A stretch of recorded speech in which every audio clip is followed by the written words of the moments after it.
오늘 초대해 주셔서 정말 감사합니다. 연세대학교 도고동문학과에 있는 유현주라고 하고요. 오늘 이렇게 좋은 자리에서 발표를 할 수 있게 되어서 정말 영광으로 생각합니다. 제가 오늘 선생님들께 들려드릴 내용은요, 좀 생소하실 수도 있겠는데 디지털 포엠에 관련된 내용이고요.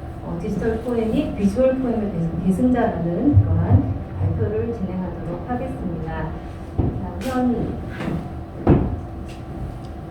디지털 포엠이 무엇인가에 대해 설명을 드려야 될 것 같은데요. 일단 디지털 문학의 한 장르로서 현재 가장 많이 활발하게 창작되고 있는 그런 시 분야입니다. 그럼 디지털 문학이란 또 무엇인가라고 질문을 하실 텐데요. 이 90년대 디지털 네트워크가 대중화되면서 이곳에서 벌어지기 시작한 다양한 문학적 실험 등을 총칭하는 말이기도 합니다.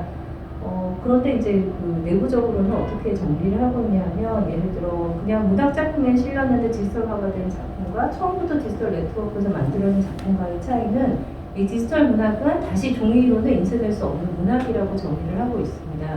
그 형식이라든가 아니면 내용을 삭감하지 않고 그대로 다시 종이에 인쇄를 할 수 있으면 그거는 더 이상 디지털 문학이 아닌 거죠. 그렇게 정리가 됩니다.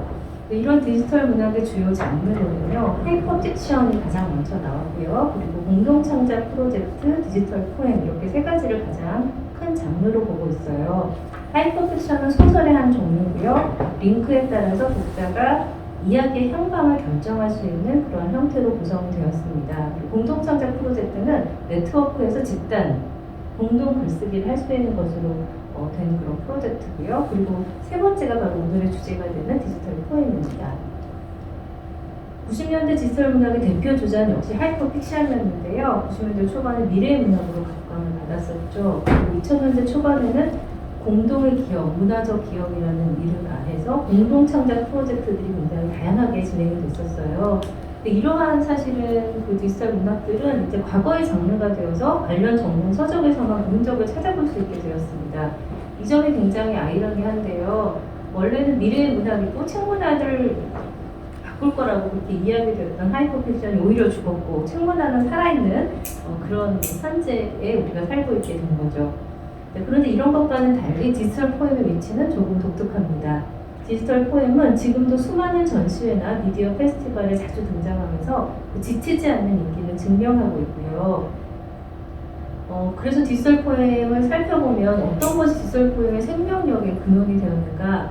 하이퍼픽션이나 공동 창작 프로젝트에서 흔히 보아왔던 이 링크를 선택해서 이야기 향방을 결정하는 그러한 선택 가능성을 디지털 포엠은 더 이상 강조하지 않고 있고요.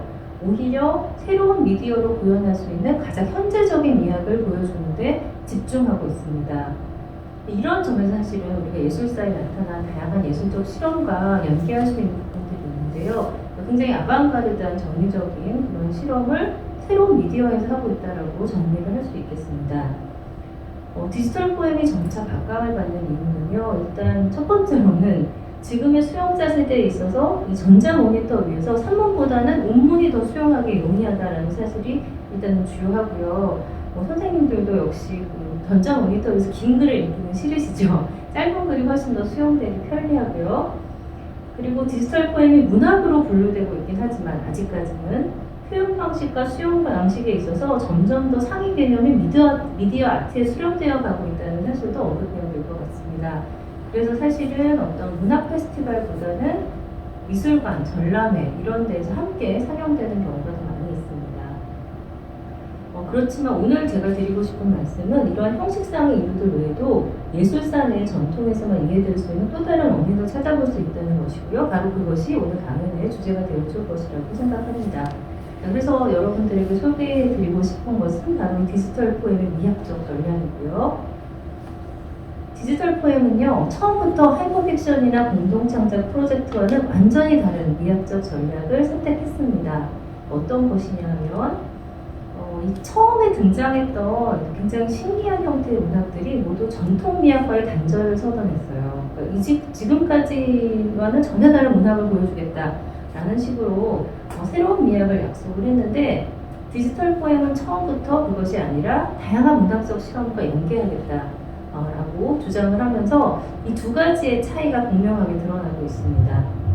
그러니까 아까도 제가 말씀드렸죠. 가장 전위적인 실험을 하는 그러한 아방가르드적 모던의 계승자라고 스스로를 칭했습니다. 전통 미학과 단절을 선언했던 하이퍼픽션과 공동창작 프로젝트가 더 이상 지속되지 않고 있기 때문에 디지털 포임이 표방하고 있는 예술사 속에 나타난 창조적 실험을 계승한다는 사실이 우리에게는 더욱 돋보이게 된 거죠. 일찍이 2004년에 베를린에서 디지털 시약 전시회가 열렸는데요. 시약 전시회는 포에시스였는데 라틴어로 시라는 뜻이죠. 그때 보시면 O하고 I를 디지털 기호인 0과 1로 치환했습니다. 디지털로 이루어진 시약이라는 의미가 되고요. 여기서 어떤 선언을 했냐면 디지털 포엠은 20세기의 현대시의 표현 양식과 작업 양식을 격렬하게 발전시켰던 비주얼 포엠, 소리시와 부채시라는 시문학의 성과에 소급되고 있다라고 그런 선언을 일찍이 하게 됩니다. 그래서 이러한 문학적 실험이라는 정신으로부터 디지털 문학 작품의 혈통관계 확인으로부터 기대되는 것은요, 이 디지털 매체가 실험적 시도를 위해서 새로운 장을 제공하고 있다는 것이고요. 그래서 예술이 원래부터 수행하고 있는 경계를 넘어서는 작업이 이제는 새로운 매체가 실현할 수 있는 가능성과 결합을 하고 있다는 점입니다. 그래서 저는 두 번의 매체 변동을 보여드리려고 해요. 추상적 비주얼 포임에서 출연한 것도 당시에 굉장히 급격한 매체 전환의 인쇄술의 발달로 설명을 드릴 거고요. 그리고 두 번째 당연히 디지털화에 있어서 또 하나의 매체 변동이 일어난다고 볼 수가 있습니다. 이러한 배경에서 이전의 독자의 머릿속에서만 가능했던 상상의 세상이 작동적, 기술적으로 실현시킬 수 있을 것이라는 전망이 최근에 나오고 있고요. 그것이 만약 실현된다면 우리가 SF 영화에서 보는 그런 가상현실이 미학적으로 실현되는 그런 작품이 될 것 같습니다.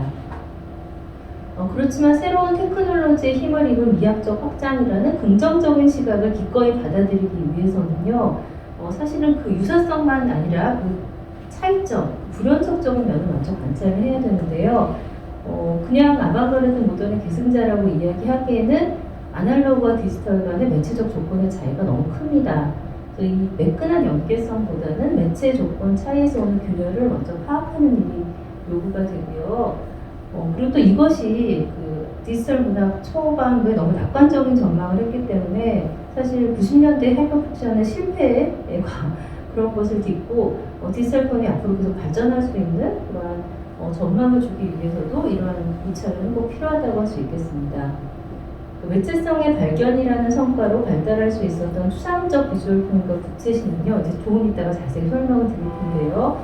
여기에선 서로 다른 매체 간의 물질적 차이가 주제가 되고 있는데, 근데 디지털 매체에서는 그게 불가능해요. 왜냐하면 어차피 모든 것이 똑같이 재현이 되고, 사실 우리가 여전히 다매체로 보고 있는 많은 것들은 그 안에서는 동일한 기호로 시간적으로만 다르게 재현되는 똑같은 코드입니다. 자, 이것은 상호 매체적인 이야기, 적어도 디지털 문학의 영역에서는 그 선구자들과는 달리 단지 시뮬레이션된 형태로만 나타날 수 있다는 사실을 우리에게 알려주고 있습니다. 자, 그래서 오늘은요, 우선 세 가지를 말씀을 드릴 건데, 첫 번째는 추상적 비주얼 포엠을 보여드릴 것이고, 이거는 인쇄술의 발달에 힘입은 것이고요. 두 번째로는 그것을 계승한 부채시에서 어떻게 현재 디지털 포엠과의 접목을 우리가 발견할 수 있는가를 보여드릴 것이고, 마지막으로 하이퍼미디어 공간에서의 디지털 포엠을 보여드리려고 합니다.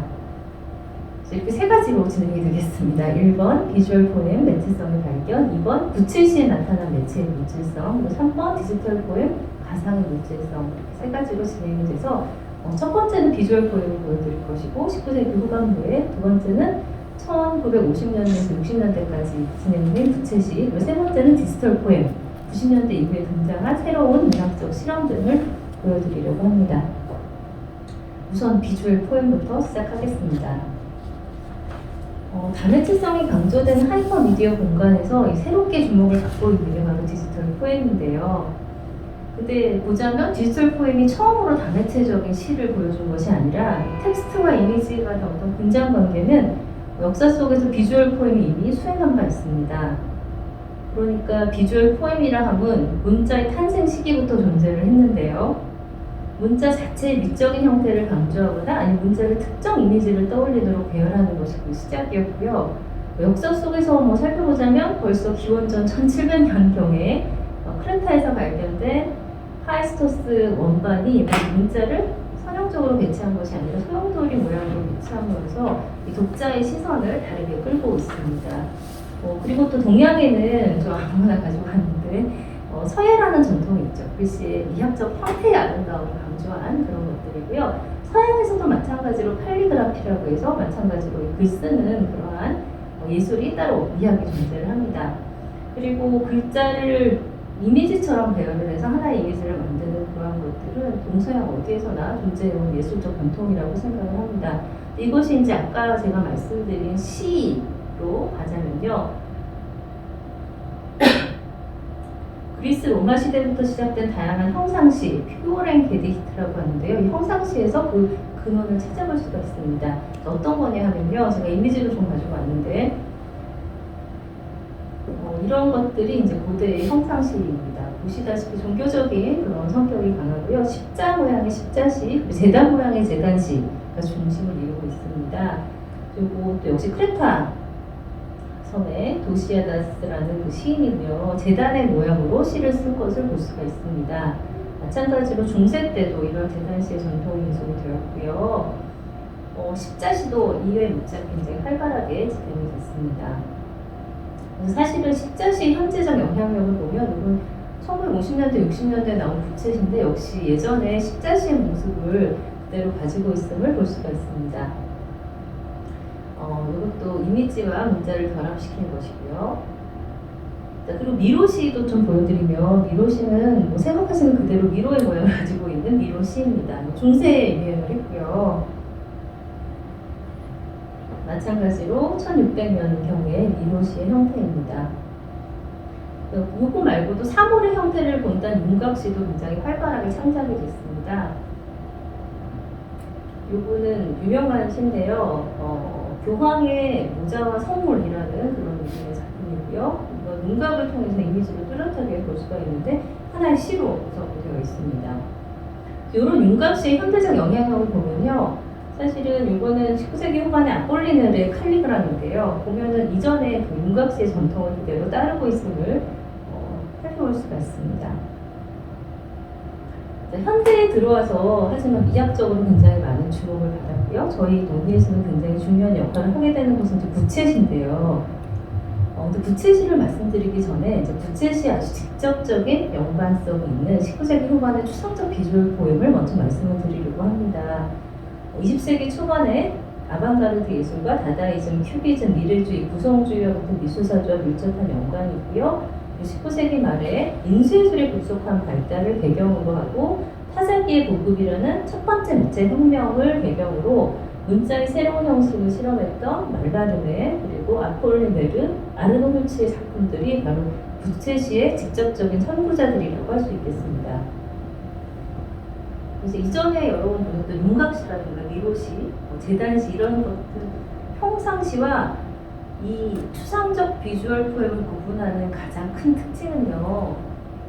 문자를 사용해서 어떤 이미지를 모방하거나 이미지를 결합하는 것이 아니라 문자가 가지고 있는 그 자체의 형태에 집중하는 추상적 비주얼 포엠을 출발시켰다는 점입니다. 여기서 굉장히 큰 차이가 있고요. 여기에는 이제 인쇄술이 바탕이 되었다는 거죠. 기념비적인 작품으로 평가되는 것이 말라름의 주사의 던지기입니다. 그래서 이미지 체험이라는 기존의 비주얼 포엠을 뛰어넘는 새로운 형식을 확립을 시켰고요. 더 이상 문자로 사물의 윤곽을 그리거나 이미지를 모방하려 한 것이 아니라 책의 페이지를 하나의 가상의 공간으로 이해하고 단어들을 마치 주사위를 감듯이 뿌리는 방식으로 그렇게 만들었습니다. 이것이 바로 말라름의 주사위 경쟁이라는 작품인데요. 이 작품이 가능하게 된 데에는 인쇄술적인 정교함이 굉장히 큰 배경이 되었습니다. 내적인 가상형성은 서로 다르게 인쇄된 문자의 크기를 통해서 독자의 눈을 여러 방향으로 빠르게 분산시키면서 발현이 되고 있는데요. 한번 다시 보시면 글자 폰트의 크기도 모두 다른 것을 확인하실 수가 있습니다.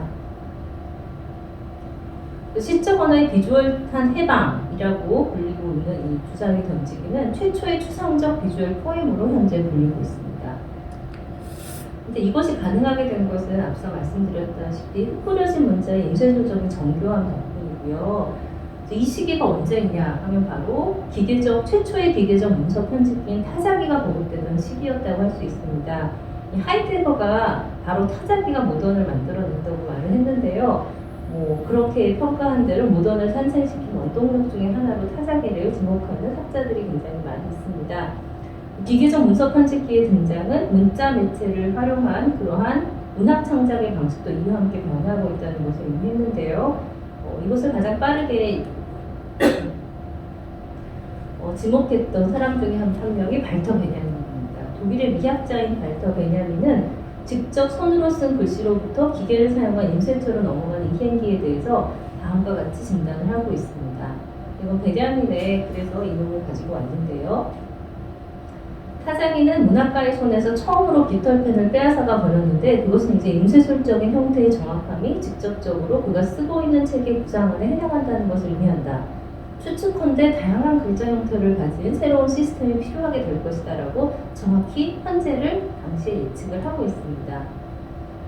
근데 이러한 베냐민의 지적을 단적으로 보여주는 예가 바로 아폴리네르의 비주얼 포엠인데요. 일플레라고 비가 내린다는 작품인데 판본이 두 가지가 있어요. 1914년 판본과 1916년 판본이 두 개가 있는데 그 차이는 14년에 발표된 것은 손글씨로 되어 있고 16년에 출판된 것은 인쇄가 되어 있습니다.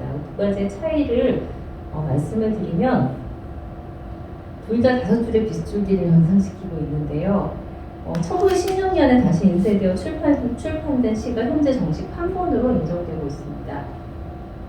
이 비주얼 포엠이 가진 특히 추상적 비주얼 포엠이 가진 정제된 아름다움과 표현 문자적인 다중성을 보여주는 인쇄본 비가 내린다가 이 바로 인쇄술의 아름다움이 시적인 아름다움과 연결된다는 것을 입증하는 최초의 사례가 되었습니다. 이거가 바로 14년에 썼던 것이고요. 이것이 이제 16년에 인쇄된 것인데 이게 정식 판본으로 인정되고 있습니다. 인쇄술적인 아름다움이 시의 아름다움의 일부분이 되는 그런 순간이었다고 할 수 있습니다.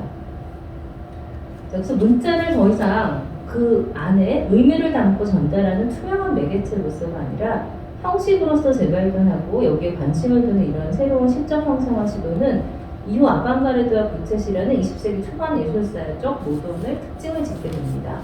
그 유명한 선언이 나오게 되는데 1899년 아르노홀츠의 선언대로 우리의 세계는 더 이상 고전적이지 않다. 우리의 세계는 더 이상 낭만적이지 않다. 우리의 세계는 단지 모던할 뿐이다. 라는 그러한 선언이 나오게 되는 원동력이 되었습니다. 이와 함께 매체라는 것이 새롭게 부상을 하게 되는데요. 보이지 않는 제3자로서 모방과 모방되어진 것 사이에 존재하던 매체는 이제 미학적 성찰의 대상이 됩니다. 바로 이러한 인식으로부터 추상적 비주얼 포엠은 문자라는 매체를 창작의 주제로서 지금까지보다 훨씬 더 집중적으로 다루고 있는 1950년대, 60년대 부채시로 발전하게 됩니다. 그래서 두 번째 부채시로 넘어가도록 하겠습니다.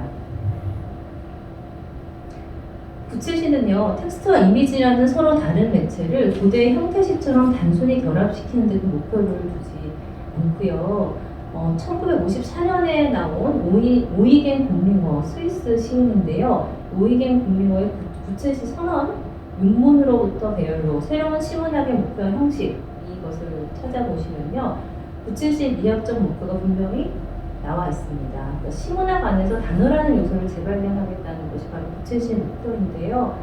그러니까 지금까지는 단어가 문학에서 무언가를 전달하는 용기, 매개체 이런 역할을 하고 있다면 부채시에서는 이 단어 자체가 주제가 된다는 것이죠. 부채시의 전략은 매체의 작동성에 대한 성찰로부터 출발을 하는데 그것은 지금까지 정보 전달자로서 원활한 의미의 전달을 위해 숨어 있었던 문자의 형식적이고 물질적인 면을 부각한다는 점입니다. 그러니까 여기서 설명드릴 것이 바로 매체의 투명성인데요. 그러니까 우리가 보통 매체라는 것은 부정적으로만 나타난다라고 매체론에서 이야기하는데 그 의미는 무엇이냐면 매체는 창문과 같아서 창문이 투명할수록 외부의 풍경이 잘 눈에 들어옵니다. 만약 창문이 자신을 드러낸다면 예를 들어서 창문 왜 이렇게 지저분한지 언제 닦았지 이런 생각을 하면 더 이상 풍경이 보이지 않는다는 뜻이에요. 그러니까 매체는 투명할수록 그 안에 담긴 것들이 내용이 잘 전달이 됩니다. 원활한 정보 전달을 위해서 매체는 되도록 보이지 않아야 한다는 거죠. 우리가 책을 읽을 때도 책도 하나의 매체인데 페이지가 얼마나 색이 아이보리색인가 아니면 얼마나 하얀가 이런 거에 주목하지 않고 또 책을 넘기는 속도, 내가 남들보다 책을 읽는 속도가 빠른가 느린가 이런 거 주목하지 않습니다. 그런 거 주목하는 순간 책의 내용은 더 이상 들어오지 않게 되는 거죠. 마찬가지로 영화관에서도 우리가 낡은 영화관에 가면 지직지직 이렇게 예전에는 그런 현상도 있었는데 아날로그 시대에는 그런 것을 신경을 쓰게 되면 더 이상 영화의 내용이 들어오지 않습니다. 원활한 내용의 전달을 위해서 매체는 투명하게 작동을 해야 되는데요. 이러한 매체의 투명성을 깨는 것이 바로 구체시의 전략이라는 거죠. 구체시의 전략은 문자가 가진 이러한 매체적 투명성을 이미지와의 대립으로 시각적으로 인식할 수 있는 텍스트의 내용으로 만드는 것이었습니다. 그래서 언어의 물질성이, 그러니까 단어가 가지고 있는 물질적인 측면이 가시적으로 보이게 되는 거죠. 공링어의 용어로 표현하자면 가시적으로 배열한다라고 표현을 하고 있습니다. 그래서 매체성의 해석을 위해서 새로이 독자의 주의를 끄는 가운데 이제 매체 자체가 매체의 내용이 되는데요. 이것은 나중에 매체 이론에서는 매체가 메시지다라고 이야기한 맥루한의 성찰과 상당히 많이 연결이 되어 있습니다. 구체시에서 그럼 이것이 어떻게 구체적으로 드러나는가? 구체시에서 이러한 과정은 문자나 단어가 가진 매체의 특징, 그러니까 읽는다는 행위죠. 전송과 동일한 것인데 읽는다는 행위를 통해서가 아니라 감각적으로 다른 방법으로 인지될 수 있는 소리나 비주얼을 통해서 가능합니다. 그래서 매체적인 체가 만들어내는 긴장이 사실은 구체시가 말하는 매체를 투명성을 벗기는 그런 작업이 될 수가 있습니다. 여기서 서로 다른 매체 사이의 긴장이 공간을 만들어내고 있는데요. 이 공간이 구체시의 독해에서는 굉장히 중요합니다. 그래서 프란츠 몬 같은 이학자는 구체시가 만들어내고 있는 빈 공간을 사이 공간이라고 명명을 합니다. 그러니까 독자가 독해를 하는 동안 무언가의 공간이 하나 생성이 되는데 그 공간은 물질적인 공간일 수도 있고 가상적인 공간일 수도 있습니다. 근데 이 빈 공간은 이중적인 의미에서 수용자를 위한 공간인데요. 첫 번째는 의미가 텅 빈 공간, 의미가 없어서 수용자 스스로가 의미를 생성할 수 있는 공간이 되어주고요. 두 번째는 매체의 균열을 나타내서 서로 다른 매체 간의 차이를 수용자가 인지할 수 있는 그러한 공간이 되어주기도 합니다. 그래서 사실은 수용이야기라든가 아니면 구체시의 독해에서 상호 텍스트성의 의미에서 빈 공간이 상당히 중요했는데 지금 매체 이론에서도 이 빈 공간은 굉장히 중요한 역할을 하고 있다고 말씀드릴 수 있습니다. 예를 들어서 이것이 이제 유명한 작품 중에 하나인데요. Das schwarze Geheimnis, 그러니까 검은 비밀이라는 그러한 작품입니다. 이거는 시를 보시면서 이해를 하셔야 할 것 같아서 시를 띄워놓고 제가 설명을 드리면요. 독일어를 모르시는 분을 위해 설명을 드리면 Das schwarze Geheimnis ist here는 여기 검은 비밀이 여기에 있다라는 그런 뜻인데요. Das schwarze Geheimnis ist hier. 이 5단어로 이루어진 이 시는 같은 문장을 지금 똑같은 문장을 2번 반복을 하고 있습니다. 근데 두 문장을 반복을 하면서 단어의 크기와 문장의 길이로 다 채울 수 없는 빈 공간이 지금 시 한가운데 생성되어 있어요. 그래서 첫눈에 보기에는 마치 가운데가 비어있는 블랙박스, 검은 상자를 연상을 시킵니다. 그리고 또 문자 특유의 정보 전달 방식인데요. 글을 읽는 그 방향을 따라서 읽게 되면은 자연스럽게 이 가운데 빈 공간으로 독자의 시선이 유도됩니다. 그러니까 결국은 검은 비밀에 대한 지시가 내부에 있는 하얀 배지로 이끈다는 것이 일단 하나의 아이러니고요. 그리고 이 모순적인 상황은 문자로 서술된 검은 비밀이 이미지적인 부재를 통해서 내부의 의미의 부재를 통해서 비주얼하게 전달되고 있다는 것을 보여주고 있습니다. 그러니까 이런 의미로 이중의 의미에서 가운데 공간은 사이 공간이 되는데요. 하나는 이 검은 비밀이 여기, 근데 빈 공간. 이 빈 공간의 독자는 검은 비밀이 무엇일까라고 생각하면서 의미를 채워 넣게 된다는 거죠. 그리고 두 번째는 읽는 방법에 따라서 결국은 하얀색 이미지로 귀결되었다는 것은 문자가 가진 읽는다는 매체성과 그리고 이미지가 가진 본다는 매체성 두 가지가 충돌하는 장소가 되어주기도 합니다. 간단한 예로 보여드렸습니다. 빈 공간은 텍스트가 가진 의미 부여적인 기능이 이미지가 가진 시각적 표현 기능과 만나는 장소가 되고요. 동시에 검은 비밀이 숨겨져 있는 상자 속 빈 공간은 독자가 새롭게 개입할 수 있는 그런 장소가 됩니다. 검은 비밀은 독자마다 뭐 다르겠죠. 상자 속에 채워질 수 있는 검은 비밀은요. 파편적으로 주어진 시의 단어들은 독자에게 새로운 의미를 구성하는 재료로서 기능을 하고요. 매체성의 부각은 1차적으로 의미 전달을 방해합니다. 왜냐하면 읽는 방법이 다른 시와 다르기 때문에 읽기가 어렵죠. 그렇지만 이 과정을 통해서 마지막에는 새로운 의미가 생성되는 그런 구체시만의 독해를 보여주고 있습니다. 이것이 국제시에서 보여드렸던 매체의 물질성으로 인한 생기게 되는 사이공간의 해석이었고요. 그럼 이러한 것들이 디지털 포엠에서 어떻게 가상적 물질성으로 드러나는지 세 번째 파트로 넘어가도록 하겠습니다. 구체시의 독서에서 알 수 있듯이 예술에서의 특수성과 매체성의 상호-매체적 관계는 우리 시대의 복잡한 매체 관계를 조망할 수 있는 그런 계기가 되고 있습니다.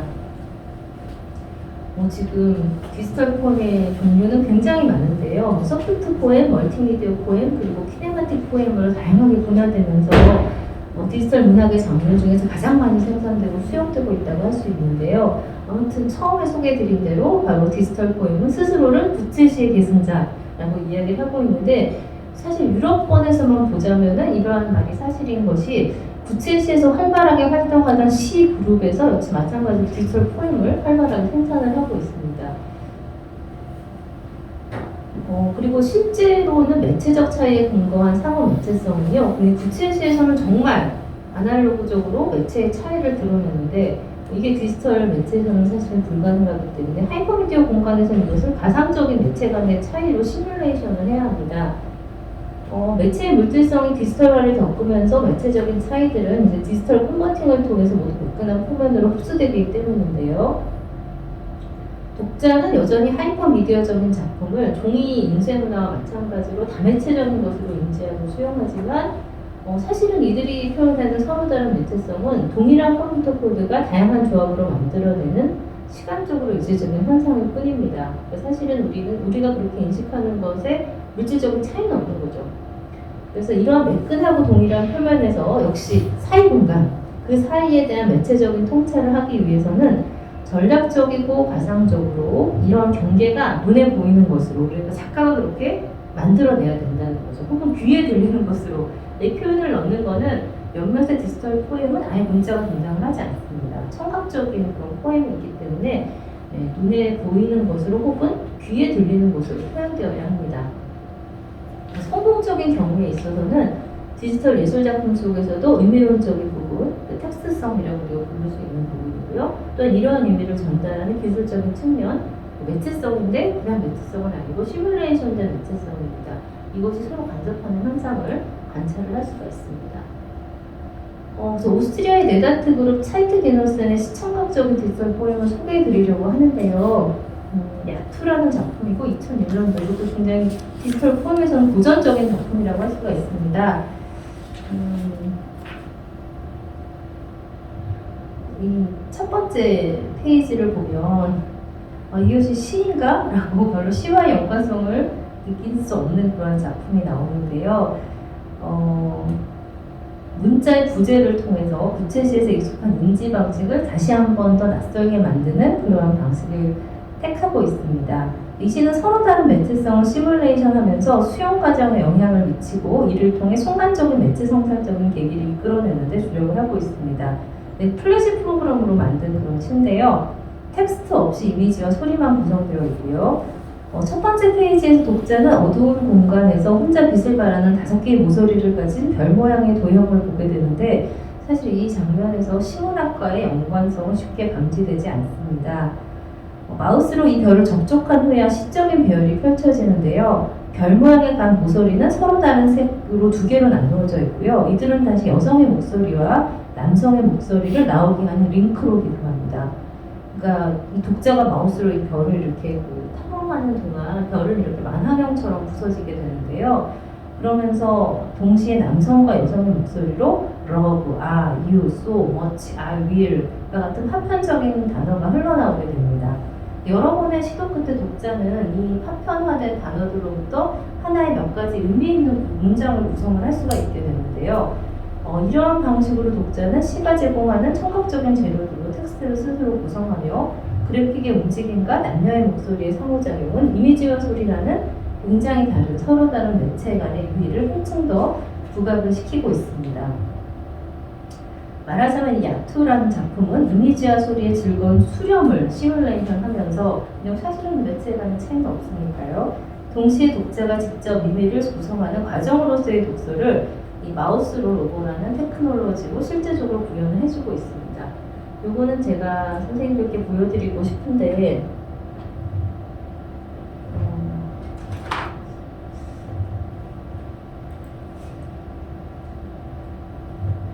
지금 잠깐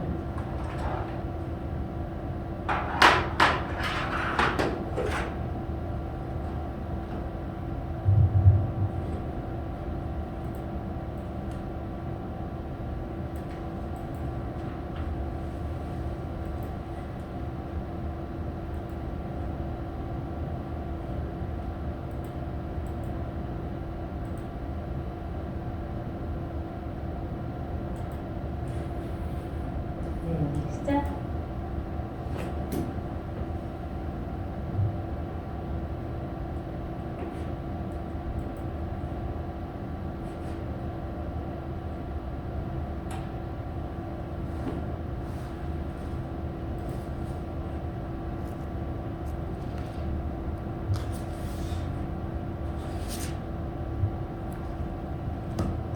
이 익스플로러 환경에서 잘 나오지 않더라고요. 지금 여기 익스플로러밖에 없어서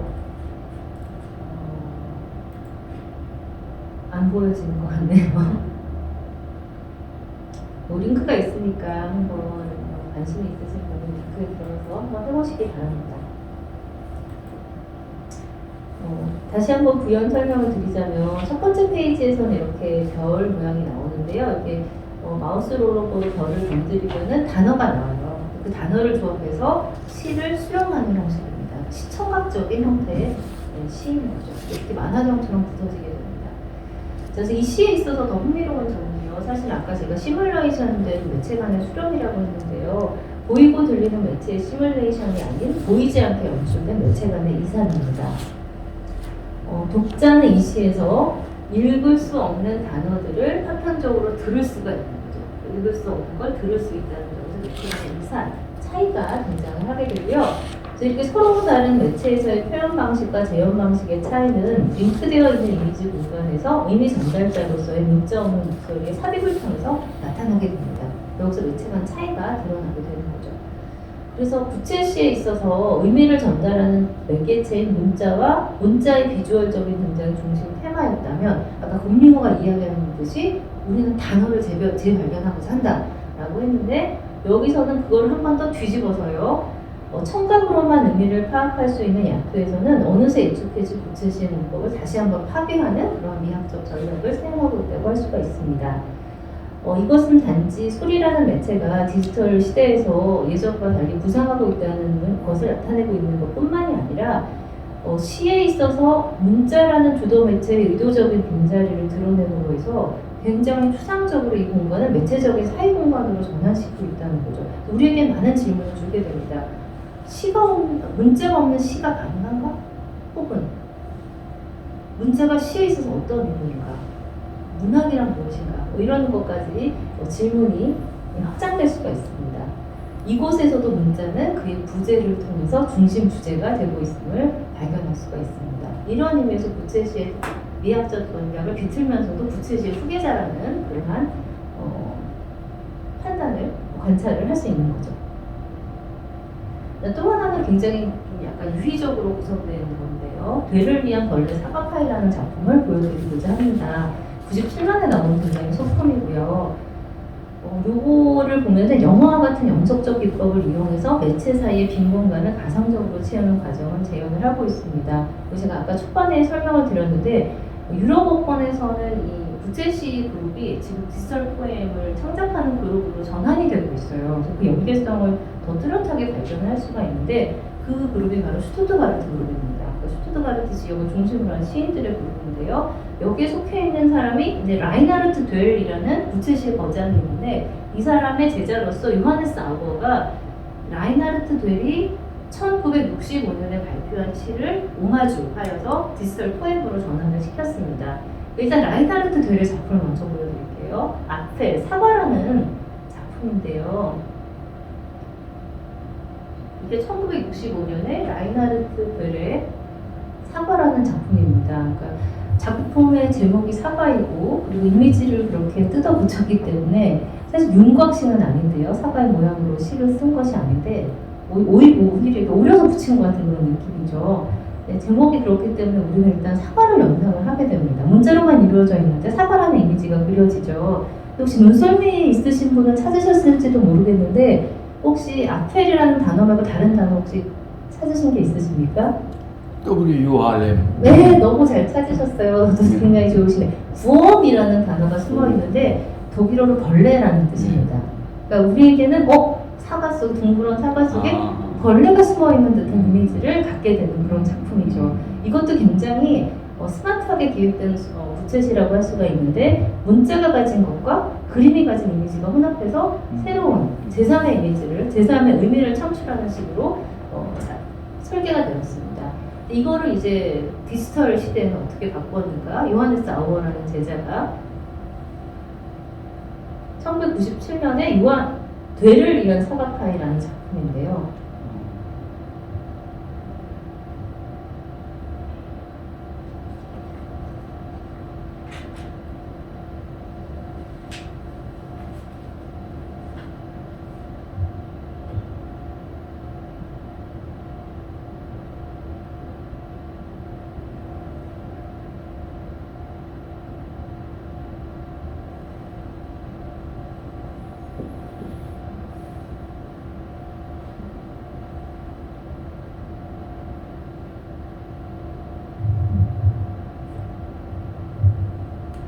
네, 파라고 놔두고 설명해서 하도록 하겠습니다. 이 라인하르트 됴의 동일한 배열로 만들어져 있어요. 근데 아우어의 디지털 포엠은 사과 속에 숨어있는 벌레라는 단어가 살아 움직이는 것으로 전개가 됩니다. 그래서 굉장히 유의적으로 연출된 벌레의 동작은 사실은 점점 커지면서 사과를 지워나가고 있는데요. 원래 글자를 마치 우리에게는 벌레가 사과를 먹어치우는 것 같은 그런 효과를 주고 있습니다. 동시에 벌레라는 단어는 점점 커지게 되죠. 우선적으로 시뮬레이션 되는 것은 컷과 연속으로 진행되는 영화의 매체성입니다. 모두 42개의 그림으로 구성된 GIF 파일은 약 1초에 한 번씩 진행하고 있고요. 모두 43초간 벌레가 사과를 먹어치우고 다시 자신의 자리로 돌아와 초기 화면으로 리셋되는 장면을 반복을 하고 있습니다. 독자는 개입하지 못하고 모든 과정을 관람해야 하는 수용 방식도 영화와 같고요. 의도적으로 눈으로 볼 수 있게 한 시간의 차이는 영화라는 실제 매체에서 매끈하게 이어지는 장면들이 사실은 스틸 사진을 빠르게 움직이는 것이라는 사실까지 지시해주고 있습니다. 이러한 성찰이 이 시에서 우리에게 이 매체에 대한 성찰로까지 이끌지는 못하는데요. 왜냐하면 우리가 마주하고 있는 것은 영화가 아니라 하이퍼미디어적인 시뮬레이션이기 때문입니다. 지금 2차례 반복이 된 것 같은데 오히려 이 시가 가지고 있는 성찰적인 계기는 연속적으로 진행되는 움직임을 통해 눈에 보이는 것으로 생성되는 빈 공간의 생성과 소멸입니다. 벌레는 여기서 양가적인 역할을 수행하게 되는데요. 한편으로는 시의 표면 위에 하얀색의 빈 공간을 생산을 하고 있고요. 그리고 동시에 이를 커져나가는 자신의 몸으로 파괴하면서 빈 공간에 대한 수용자의 인지를 방해하고 있습니다. 그래서 영화를 모방하는 표현을 통해서 여기서 주제가 되는 것은 사실 하이퍼미디어적인 매끈한 표면 위에서 점차 줄어들고 있는 미학적인 빈 공간이라고 할 수 있겠습니다. 사실은 저것이 시일까라는 생각을 하실 수도 있겠지만 그 전 부채시와 커플링을 해보면 우리가 두 가지의 의미의 차이를 판단을 할 수 있는 거죠. 이렇게 매체에 간 차이를 시뮬레이션하는 방식으로 상호 매체성을 구현하는 디지털 포엠이 사실은 지금까지는 기존의 부채시의 미학을 모방했다고 할 수가 있습니다. 매체 간의 차이를 드러내서 그 사이를 보여주는 그런 전략을 선택을 했는데요. 근데 이제는 조금 차츰 그런 것을 벗어나서 자신만의 새로운 사이 공간을 찾아가고 있는 그런 징후들도 지금 징후적으로 보이고 있긴 합니다.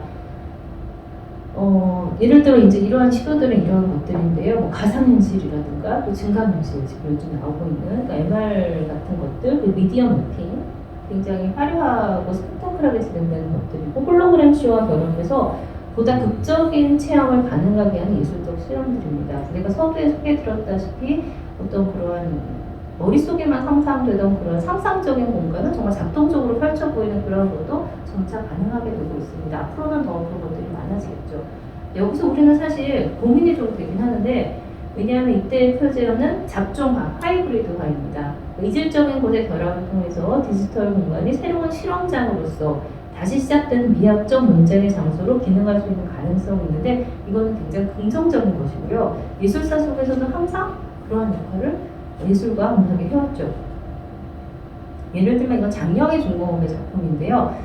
굉장히 빠르게 지나가는 키네마틱 포엠이라는 작품입니다. 그래서 이거는 뭐 중간에 개입할 수 없고 마찬가지로 처음부터 끝까지 진행되는 것을 봐야 되는 그런 것들인데 장영의 중공업은 한국의 그러한 넷 아티스트인데 지금 전 세계적으로 활발하게 활동하고 있는 그런 디지털 포엠 작가 중에 한 명입니다. 또 이런 것들은 초기 형태인데요. 가상현실의 그러니까 텍스레인이라는 작품인데 떨어지는 글자를 받아서 시를 만드는 그러니까 인터랙티브 포엠으로 구성되어 있습니다. 이러한 것들은요, 근데 사실 우리에게 어떤 고민을 주고 있냐 하면 서두에 언급했다시피 이 작품들은 이제 문학의 영역 안에 머무르는 것이 아니라 인터랙티브 미디어 아트의 영역으로 계속해서 나아가고 있어요. 그래서 이런 것들 우리가 여전히 문학으로 봐야 할지 아니면 포괄적인 미디어 아트를 수령하는 것이 더 옳은지라는 고민을 하게 됩니다.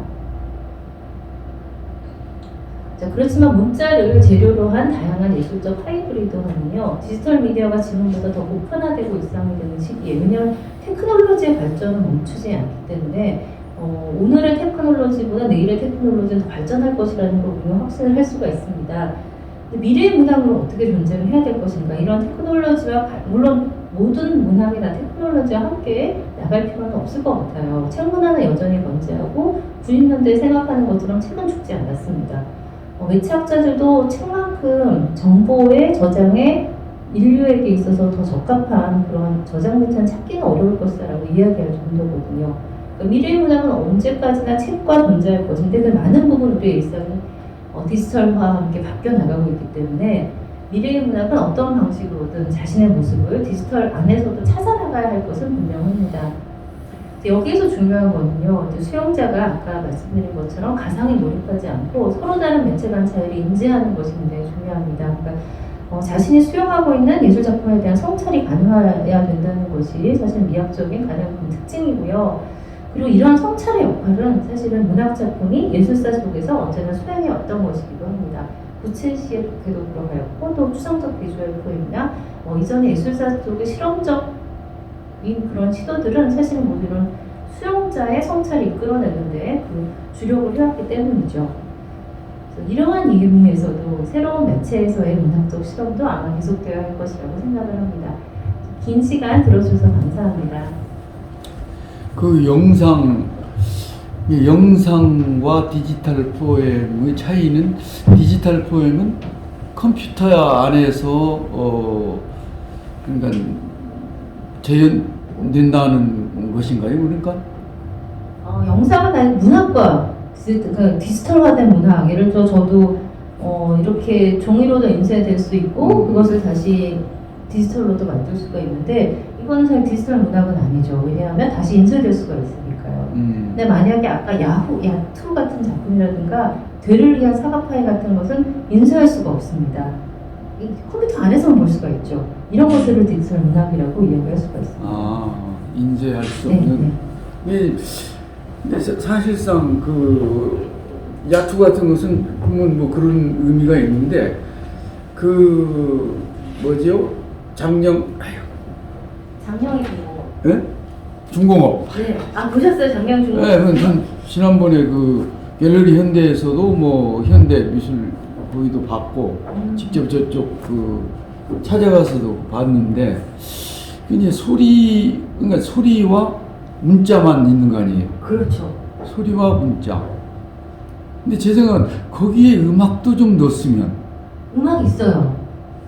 그 음악이 어떤 주제가 있는 음악이 아니라 그냥 단순한 반복적인 어떤 그죠. 재즈풍의 음악인데 직접 작곡하기도 하고 그러더라고요. 아. 인터뷰를 한번 해봤는데 예. 근데 장영애 중공 같은 경우에는 글쎄요 그래도 장영애 중공만 하느라고 문자를 사용하거든요. 예, 문자가 예, 굉장히 많은 문자가 아주 네. 양쪽으로 막 쏟아지는 폭포처럼 쏟아지는 그런 작품들을 하고 있어서 사실은 장영애 중공의 작품들까지는 디지털 포엠으로 넣는 데는 큰 무리는 없습니다. 그러니까 키네마틱 포엠이라는 장르가 있거든요. 예. 영화처럼 전개되는. 근데 이제 문자도 등장하지 않으면서 만약 그런다면 거기에서는 좀 고민이 있죠. 어디까지가 우리가 아무리 디지털 포엠이라고 하더라도 어디까지 디지털 포엠으로 볼 수 있는가. 그래서 저는 뭘 실험을 해봤냐면은 이제 꽃이라는 꽃을 그림으로 이렇게 그리잖아요. 네. 그럼 꽃잎을 우리가 클릭을 하면 그 예를 들자면 그 주제가 이제 사랑이라면 어떤 꽃잎을 하면 사랑에 대한 각종 뭐랄까 그 어떤 스토리랄까 뭐 이런 것들을 이렇게 제시하는 뭔가 하여튼 그런 것을 한번 시도를 한번 해봤었어요. 이게 컴퓨터상에서 이 그림이 나오는데 어떤 꽃잎을 하나 클릭하고 하면은 거기에 이제 그 주제가 사랑이나 사랑에 대한 뭐 여러 가지 정의, 그다음에 여러 가지 사랑에 관한 에피소드 이런 것들을 들을 수 있게 시로. 네. 또 그리고 꽃술 안에는 뭘 집어넣느냐면은 꽃술은 그 마릴린 먼로의 뭐 워홀의 그 사진을 하나 따다 놓는데 그 이제 눈이 파랗고 머리는 노랗고 입술은 빨간 3원색이거든요. 그걸 거기다가 넣으면서 이제 눈이 깜빡거리고 우리 클릭을 하면 거기서 또 그 마릴린 먼로 입술을 깜빡거리면서 어떤 시를 낭송하는 그런 걸 지금 하나 몽타주처럼 만든 시가 될 수 있을 것 같은데요. 네, 그게 디지털 포맷으로 할 수가 있는가? 근데 그 시가 만약에 창작된 시라면 그렇죠. 제가 그 시를 창작해가지고 그 꽃잎 사이에다 놓고 가운데다 왜냐하면 그 놓고 독서 경험은 인쇄될 수가 없는 거니까요. 그렇죠. 인쇄된 데에서는 그 디지털 포엠을 수용할 때 그 경험을 다 할 수가 없기 때문에 아니 의미의 손실이라는 형태의 손실이라는 때문에 그런 거는 아주 훌륭한 디지털 포엠이라고 할 수가 있습니다. 그래서 이제 어떤 것은 클릭하면 목소리로 낭송을 하고 제 시를 또 어떤 걸 꽃잎을 클릭하면 문자로 이렇게 뜨고 또 뭐야 이 커서를 띄면은 다시 이제 꽃으로 돌아가고. 네네 그게 마우스로로 거죠. 네. 그런 걸 지금 하나 제가 이제 왜냐하면 컴퓨터 쪽을 제가 뭐 책도 하나 썼던 경험이 있어가지고 그걸 하나 구상을 해봤어요. 그래서 오늘 강의 참 의미 있게 잘 들었습니다. 저도 우리 오픈야를 그래서 디지털 포엠을 하나의 시집으로 만들 수 없을까? CD로는 만드는 경우가 왕왕 있어요. 예. 네, 저도 몇 개 갖고 있긴 한데, 근데 사실은 시세는 참 하기가 어렵죠. 아니면은 이렇게 인터넷에 띄워넣으시는 방법이 더 수용하기는 편합니다. 왜냐하면 근데 그럼 이제 저작권이라든가 여러 가지. 그러니까 이런 디지털 포엠 작품들은 저작권 같은 건 다 포기한 상태예요. 누구든지 들어와서 클릭해서 수용할 수 있게 하는 건데, 하이퍼픽션 같은 경우가 보다 예전에 어떤 책문화와 가깝기 때문에 CD롬의 형태로 출판을 했거든요. 근데 이제 그렇게 되면 한번 열어보기가 굉장히 어렵죠. 굉장히 번거로운 작업이잖아요. 컴퓨터를 켜서 그것을 집어넣고 그런 거를 한다는 것이. 그래서 여러 가지 이전에 책문화와는 다른 수용의 방식도 우리가 고민을 해봐야 할 그런 시점이라고 생각을 합니다. 네, 감사합니다. 네, 감사합니다. 네.